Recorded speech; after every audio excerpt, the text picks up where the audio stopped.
And speaking of world-class travel, Governor, syempre isa din sa mga conveniente na transportation ay ang by air. Yes. Kumusta na ba tayo, Governor? Okay. Kumusta po ang Sige. ating airport? Ito, ang masakit dito sa airport na to, talaga namang, kasabay niya, nung sabi ko noong June, kinausap ko si Secretary Vince. Two things, kasi parte sa kawit, at saka parte dyan sa airport. Nung malaman ni Secretary Vince, kunento niya sa akin, pare, kasi merong NOTAM yung airport nyo, which is notice to airmen na hindi pwedeng babaan ng eroplano yung airport kasi daw may ginagawa. Okay. Eh, sabi ko kay Secretary Vince, ang alam ko, wala nang ginagawa dyan, nakatenga na yan. So, true enough, within 48 hours, tumawag sa akin si Secretary Vince, sabi niya sa akin, Gob, tinanggal ko na yung nota mo, yung notice to airman. Ang problema mo na lang yung mga eroplano. So, hinabol namin si Cebu Pacific, si PAL, si AirAsia.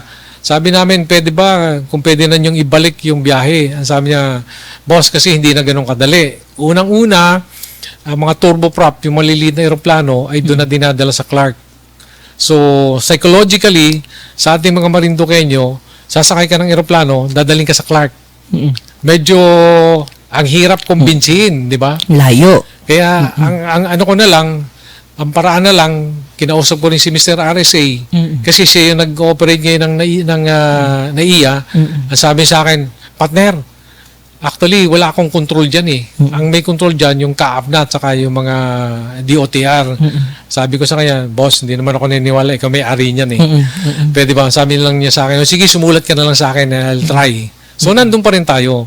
Ngayon, alam mo kung bakit hindi bumababa yung maliit na eroplano rito sa atin. Unang-una, wala tayo yung landing, yung night landing kapasidad. Yun ang dapat nating pinupursige. Imbisa na nagpa-extend tayo ng airport, pinapahaba yung airport, nagdagdag ng lupa. Yung night landing facility, yun ang pinaka-importante kasi maski gabi, maski madilim na, makakababang eroplano, maski madaling araw. Hindi ganun kalaki. Nagkameron ng pera yung airport natin, 1 billion. Naubos lang. Hindi ko lang alam kung saan napunta yung 1 billion na yan. Eh, hindi pa rin makababang eroplano. And night landing facility would be very, very much cheaper.